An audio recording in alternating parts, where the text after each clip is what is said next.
So mga mekaniko, update na rin. Nagkabit na natin yung kanyang gulong. Ayan, napagana na rin natin yung preno niya tsaka speedometer. Ayan, nagkabit na natin tong air cleaner, yung battery holder, tuti tank, gulong sa likod, tsaka yung mga flasher niya. Ayan, nagkabit na natin mga kamekaniko. Ayan, tsaka yung nilag natin na speedometer. Nagkabit na natin yung mga malabela, yung tapos sa 00 na rin nga pala to. Yan. Tapos to nakabit na natin tong mga clutch niya. Yung So ayan mga kamekaniko, magandang araw sa inyo. Ngayong araw ay magagawa ulit tayo tungkol dun sa ating nire-restore na X4 ulit. Yan. Ito, nakapag-align na tayo. Inalay na natin to kahapon mga kamekaniko, una't huli. Kaya sa yun, ito naman yung agenda natin mga kamekaniko. Ikakabit natin to. May mga gulong na rin to, tsaka interior. Yan, tayo lang nag-align nito mga kamekaniko. Bumili na tayo ng pang-align. So pakita ko sa inyo yung binubuo natin kahapon. Doon sa mga hindi nakakita, ito nga pala yung binubuo natin kahapon. Then ito nga pala yung binubuo natin kahapon at binuo natin yan. Ito na yung itsura niya. So ngayon naman itatayo natin yung kanyang gulong. Yung gulong ulat huli mga kamekaniko. Ito lang mga kamekaniko yung pagbubuo natin. Para pulido yung buo. Ayos, mga stainless nga pala pinakabit ni boss na bolts. Yan. Stainless lahat yan, Allen. Pag CNC kasi medyo mahal mga kamekaniko. So yan pala mga kamekaniko, dating gawi. Update ko na lang ulit kayo kung ano yung may kakabit natin ngayong hapon o ngayong araw. Yan, ngayong hapon ay kakagawa. Update ko na nga lang kayo mamaya mga kamekaniko, mamayang hapon.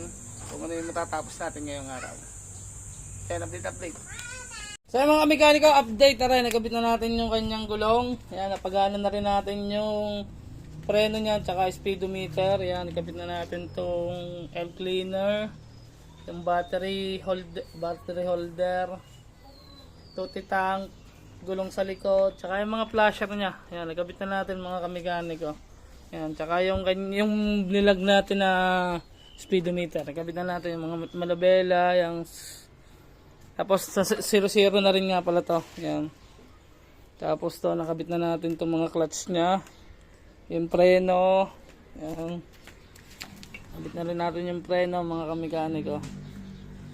Yan. Cable. Yan. Yung update natin mga kamekaniko. Totally kinabukasan na to mga kamekaniko.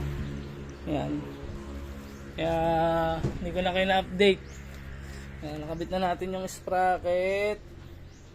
34, 36, mga ba to? 36. 37 pala. Tapos 15 yung unahan mga kamekaniko. Kabit na natin yung mga stoplight, flasher, may wiring na yung flasher tsaka stoplight, yan. Medyo ginalbok na mga kamekaniko, yan oh. Yung air cleaner, yan. Alright na mga kamekaniko. Yung naikabit natin kahapon, hindi ko lang kayo na-update mga kamekaniko. Hindi ko na lang kayo na-update. So yun pala mga kamekaniko, kita-kita na lang tayo sa susunod na vlog mga kamekaniko. Hindi na ako magpapakita. Pagod na pagod din ako kahapon. Hindi pala palinligo. Yan. Yan. Update na lang tayo mga kamekaniko. Yan. So hanggang dito na lang ang ating vlog. Peace out.